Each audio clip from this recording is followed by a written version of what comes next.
안녕하십니까, 스팍입니다. 오늘은 자동차에서 흔히 볼 수 있는 자동 변속 시스템이 자전거에도 도입되었다는 흥미로운 내용을 가져왔습니다.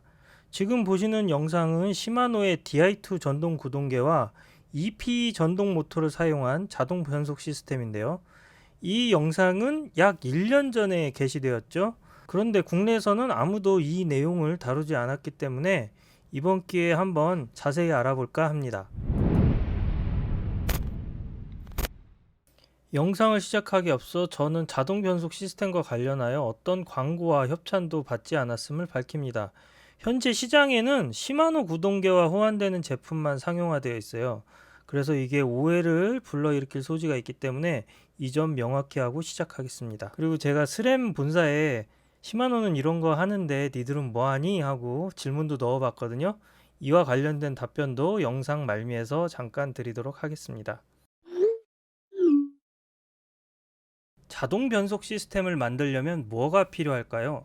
정답부터 빨리 말씀드리자면 전동 기어 변속이 필요하고요. 구동계 센서 정보가 필요합니다. 전동 기어 변속 시스템은 2009년 시마노 DI2가 나왔었고 이어서 스램 액세스 등이 나왔으니까 이 분야의 기술은 이미 상당히 성숙한 단계에 이뤘다고 볼 수 있죠. 그런데 자동 변속 시스템을 완성하려면 기본적으로 속도나 토크를 측정해서 언제 기어를 올릴까 하는 타이밍적인 그런 알고리즘이 필요합니다. 그래서 결국은 센서를 통해서 계측 정보를 받아야 하는데요. 이는 실제로 전기 자전거가 시장에 도입되면서 가능해졌습니다.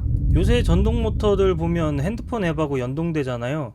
그리고 핸드폰 앱에서 속도, 케이던스, 파워 등을 알아볼 수 있고요. 이런 정보값과 전동 변속기를 결합하면 자동 쉬프팅을 만들 수 있게 되죠. 근데 왜 하필 시마노냐? 이런 궁금증을 가지실 수 있겠죠. 전동 변속기는 시마노, 스램, 캄파놀로 등 몇몇 회사에서 생산하고 있지만 전기 자전거용 모터를 생산하는 곳은 그렇게 많지 않습니다. 그런데 시마노는 EP 시리즈 전동 모터를 생산하고 있죠.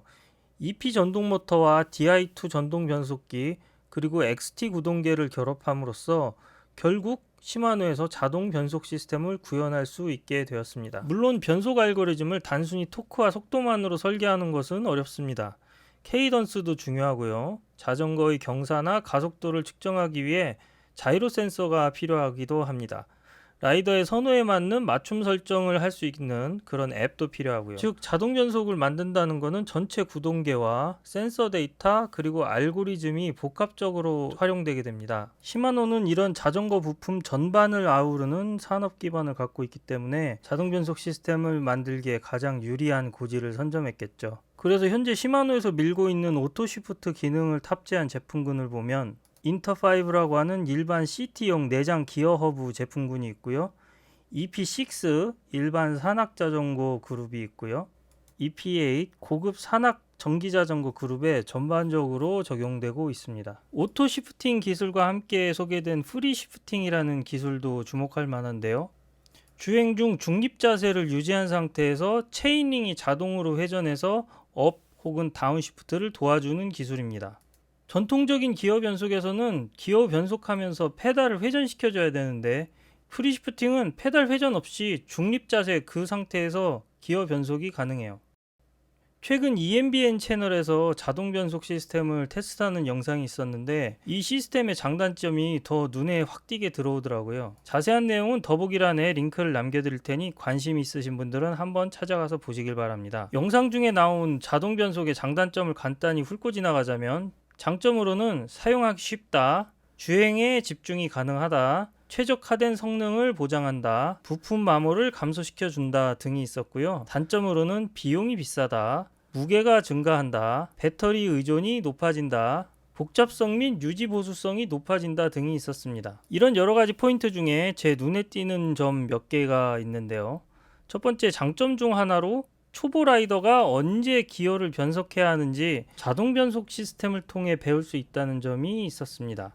종종 초보 전기 자전거 라이더들은 그냥 모터 만빵 놓고 기어 변경 없이 힘으로 조지는 경우가 있는데 이때 구동계에 강력한 힘이 가해지고 무리가 갈 경우에는 스프라켓이 휘어지는 경우도 발생하거든요. 이런 망하는 케이스를 방지해주고 적절한 케이던스로 원활한 주행을 할 수 있도록 도움을 준다고 합니다. 사실 가장 효율적으로 배우는 방법이 정답을 미리 보고 그 정답을 따라하는 거 아닙니까? 근데 정답을 아예 모르는 경우는 시행착오를 통해서 정답을 찾아가야 되는데, 이런 오토 시프팅이라는 기술이 정답을 제시해주는 그런 효과가 있을 거라고 예상이 됩니다. 그리고 단점 중에 눈에 띈 거 하나는, 일반적인 트레일이나 경사진 구간에서는 자동 변속이 잘 작동하는데 갑작스런 경사 변화나 급경사에서는 저속 고속 기어로의 전환에 실패할 수 있다는 것입니다. That's the whole point. You can focus on what's ahead. Whoa!